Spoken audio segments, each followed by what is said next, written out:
Ranching is the practice of raising cattle and livestock animals in a confined space, mostly practiced in America and Europe. However, this model of livestock rearing is a novel idea in sub-Saharan Africa, as Nigeria has embraced it with a budget to fund this model. Not less than 22 governors have indicated interest in the National Livestock Transformation Program as the federal government begins model ranch funds disbursement next week. So let's examine the economic impact of this model on the National Livestock Transformation Program on the country. And so my guest, Remy Kokola, is CEO Tongo Farm Enterprises, an agro-ally farm providing healthy protein birds, or such as broiler chicken or turkey and livestock for family consumption. He joins me live here in the on the show here in the studio. Thank you so much for your time. Good morning. Yeah, good morning. And so I'm sure you've been following up on that program, that is the National Livestock Program. 22 governors have indicated interest of reaching to the government and say, look, we want to be part of these. And government is ready to start disbursing the fund from next week. To many, this is an indication that is widely accepted already and as an indication of success. How would you address it? Well, it's a noble idea if government is ready to fund farmers. But one thing is so sure is that they should broaden it in terms of funding protein generally, not only the cattle. We have chicken, we have turkey, we have other protein products that an average Nigerian should have alternative. And again, in that words, it shouldn't be focused on a particular tribe or probably a way of settling one issue or the other. Look at the two states they want to start from, Nasarawa and Plateau. They are highly politicized, ethnic biased state. Okay. I hope they get it right, that they are not going to add more problem to security issue in that area. But when you look at it, it's a good idea. But, and like I will tell you, ranching is not new in Nigeria. Oh, you think it's not new? You think so? Because the traditional way of rearing cows really has been moving from one location to another. Yeah. But which I think this is the first time this is coming here with that fund being, allocated for it. By a particular tribe, moving from one place to another. Don't forget, ranching is also in domestic. We are talking about domestic animals. We are talking about goats. We are talking about ram. We are talking about other protein products. So most of us, if you go to the villages, we are all products of ranching. The villagers, they rear animals. And that's basically what ranching is all about. Rearing domestic animals in a confined setting. So you can do that. It's not just about cows. It's not about cow. It's not about cow. It's only that you are now associating cow to a particular tribe. And you want to get them settled. You want them to stay and not moving from one place to another. And probably not destroying other products. So that's basically what they are doing. Ranching, the federal government style of ranching is all about. But ranching has been in Nigeria. Check it. Look at it very well. One way or the other, you have family with goats, we have family with sheep, you have family with this. When it comes to Christmas time, they sell it. Or when it comes to paying school fees, they sell it.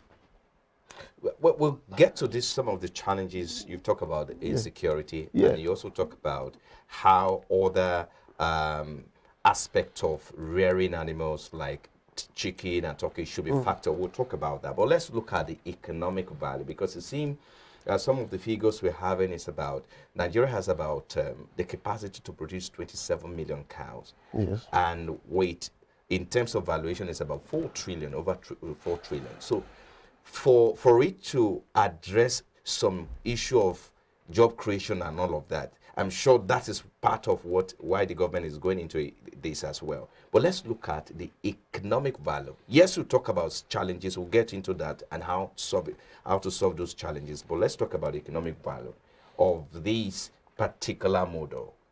How do you think this will impact on the Nigeria economy? Well, definitely there will be more jobs. But one thing about this job creation thing is that if people are ready to take the opportunity, but coming through state governments that are all already financially broke is another thing. But if it's going to go through an individual, a practicing farmer, people that they know that would look, this person is rearing cows, is rearing goats. Are you insinuating that they might maybe divert those funds? It's not impossible. It's not impossible. So let's get talking about, because if you look at with regards to job creation and the benefit it will bring, and then of course increase the GDP with regards to job creation and all of that, how do you think we can factor in that job creation to ensure that we bring in more people into that, or get more people interested in rearing cows? If you do ranching properly, you have more boreholes being created, and I'm sure it's not one-man business to dig boreholes. You have more boreholes, at least to water these animals. Right. You understand what I'm saying? You have energy impact, solar energy, to serve whenever they want to pump water. Then another thing is that you have planting taking place into sections. The grass, the legumes that the animals are going to feed on. You plant it into sections. Definitely people will be there to work. All right. Then again, if you now decide to say that, look, let's have people to monitor, you have a lot of people to be involved in that too. All right. Then again, you also have a situation whereby a lot of people will be involved in buying and selling too. You know what I'm saying? Moving goods from one location to another. Transportation, you boost transportation too. And you also have a situation whereby people will come from the cities to buy animals, slaughter them, freeze them, move them to the city, different locations where they are needed. You have so many things to be created. So many jobs. So many jobs. So you're talking about the value chain now. Yes. So many jobs to be created. So you in fact, you have a situation whereby if you are talking about the middlemen, you have all of them. If you are talking about the retailers, you have all of them. And look at the cost of protein now. And by the time you do all those things, you find out that protein price will reduce. And again, like I said, it's not only about cow. And you can also go to other areas of protein. When you go to other areas, because people will now have alternative. There are so many things that associate with that funding. Not only limited to to cow alone. With your experience as a farmer in the livestock sector, how much do you think it takes an individual? Because you talked about the fact that the government shouldn't look at the governors alone, the state governors alone, because there is a possibility to divert those funds, but to consider individual farmers. How much, with your experience, do you think it would take a farmer to get started in that sector? Near nothing. I'm telling you. Near nothing. If you want to start, you can do an apprentice with somebody. Instead of you being paid, just say that, look, at the end of so months, give me this. So if you're looking at the government empowering you now as a farmer now, yeah. So how much would you be asking the government to give to you? If I want the government to empower me, all I want the government to do for me is what? Give me land and give me less than 10 million. I don't need to have 500 cows. All I need to have is to have a small number of cows and grow with them. You start small and you grow. When you see somebody that brings 1,000 cows into the farm, he has not experienced how to manage 10 cows, and he wants to manage 1,000 cows. It's not easy. Okay, let's quickly take a pause here, or take a break now. But when we come back, we'll look at the huge economic benefit and impact of the model ranching program of the government and the economy, and of course, the need to address some of the fundamental challenges like our guest highlighted earlier. So we'll be back in a moment. Please stay with us.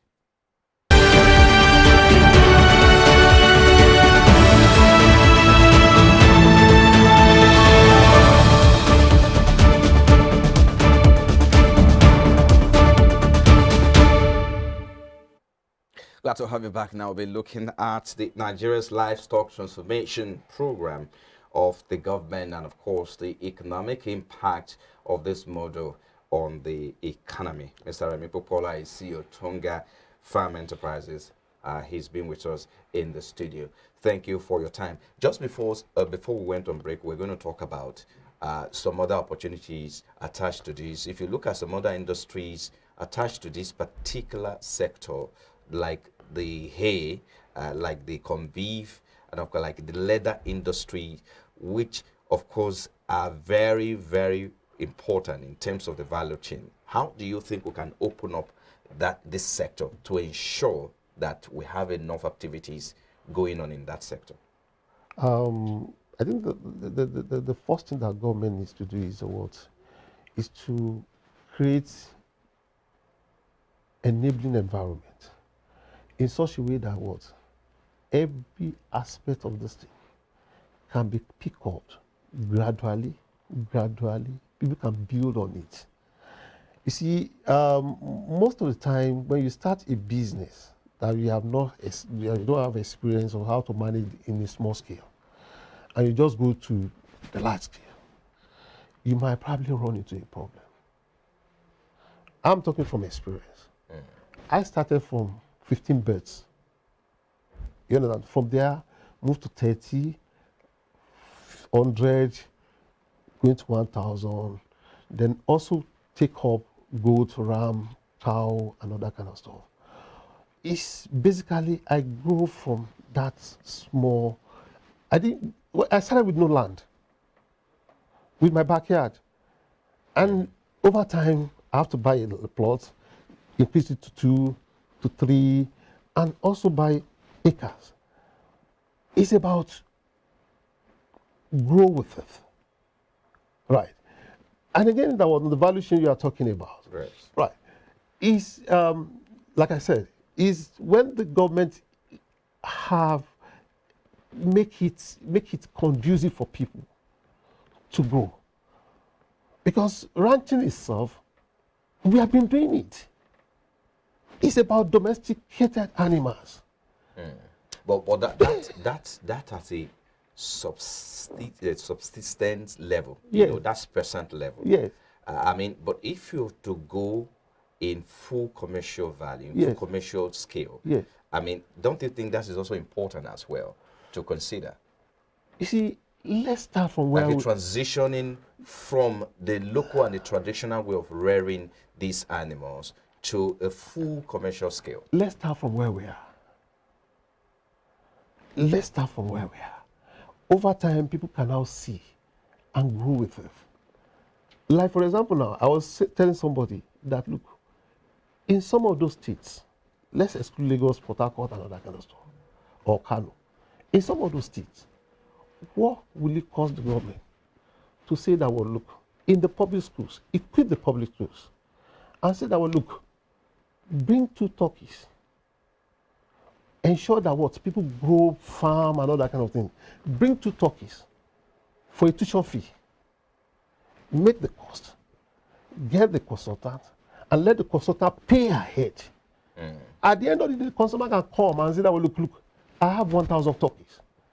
You see, that consultant will now create a market, a huge market, to have a turkey production. But in terms of where it's going to come from, it comes from trickles, from this. And over time, you find out that was somebody that can grow 2, that can raise 2, that can raise 3. Over time, you will be able to raise 10. It will be able to raise 20. Let the veterinary doctors be available. What's the level of demand for some of these animals that you talk about, especially for the birds? It's high. It's high. And it's not cheap either. It's high. Because the government has they have not tied it to something that's of benefit to the villagers. Now, let's quickly go to some of the challenges you raised earlier, the issue of insecurity. Of course, we'll talk about that with the state. But personally, what are some of the challenges you face starting up as a farmer, rearing from birds to livestock and all that? Well, yes, insecurity is there. You know, we have to talk about. It's more of. It looks as if it's a plan, or probably we work towards the insecurity, because we have always been in Nigeria for years, and we don't have this kind of issue. Everybody live very well. All of a sudden, we just realize that what people are carrying guns to man a particular place. But it wasn't there before. Now, the reason why government is embarking on this Yes. program is to address the issue of farmer-herders clash, Yes. right? Yes. And to ensure a peaceful coexistence Right. between these farmers Yes. and these herders. Yes. Do you think this will solve it?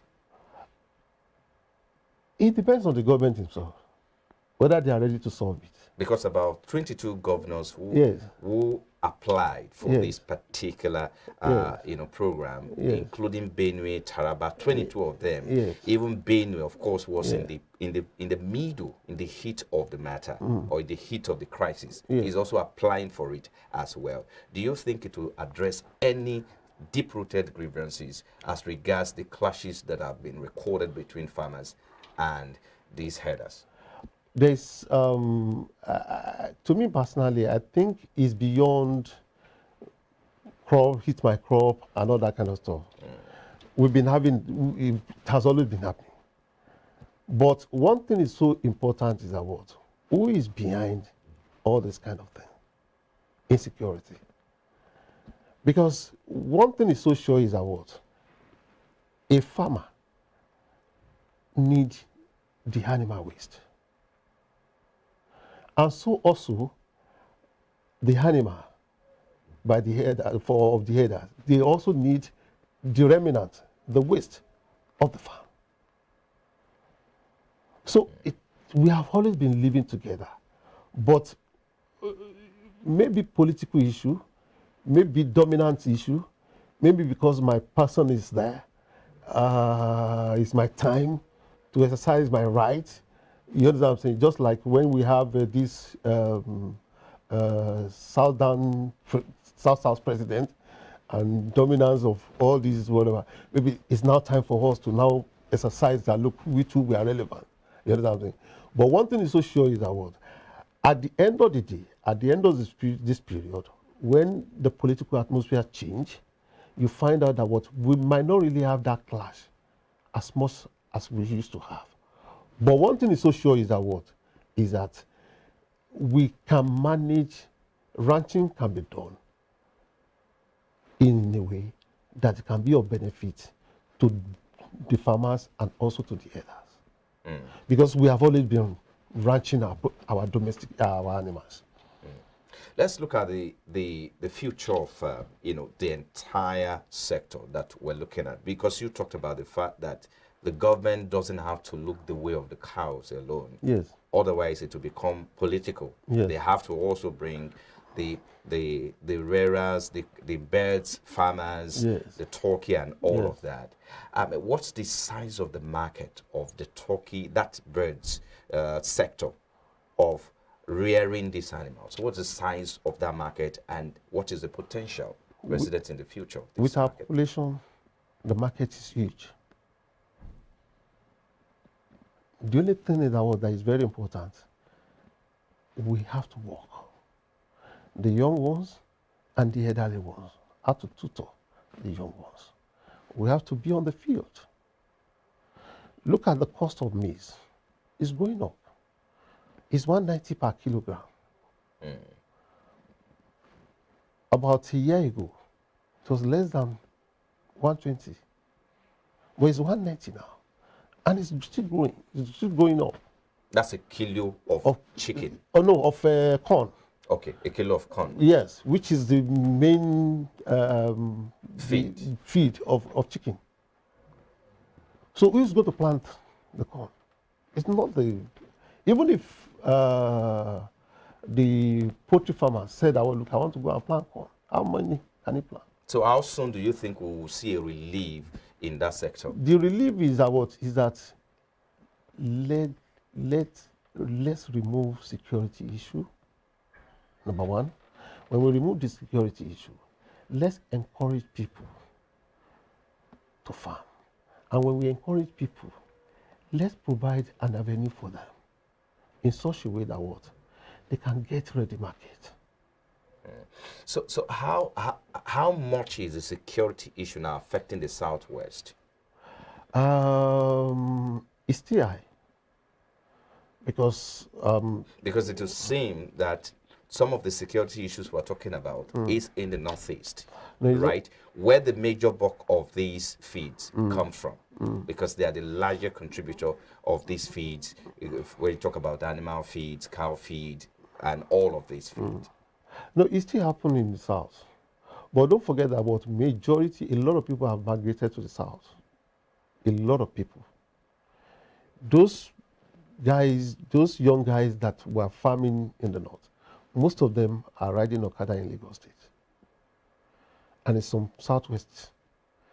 And with what they are seeing, we would like to go back.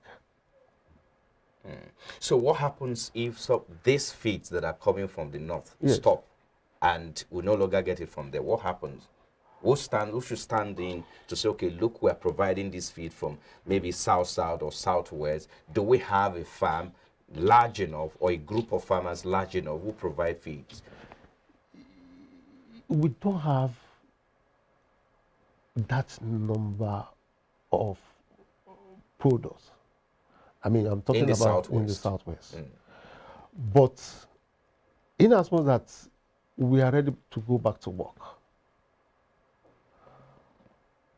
and also not only limited to a particular area of protein, that we have a situation whereby it's spread all across. The fish is there. Look at Lagos State with the water. If they can turn it to something productive, it will also reduce the demand on the other side of what? Of protein.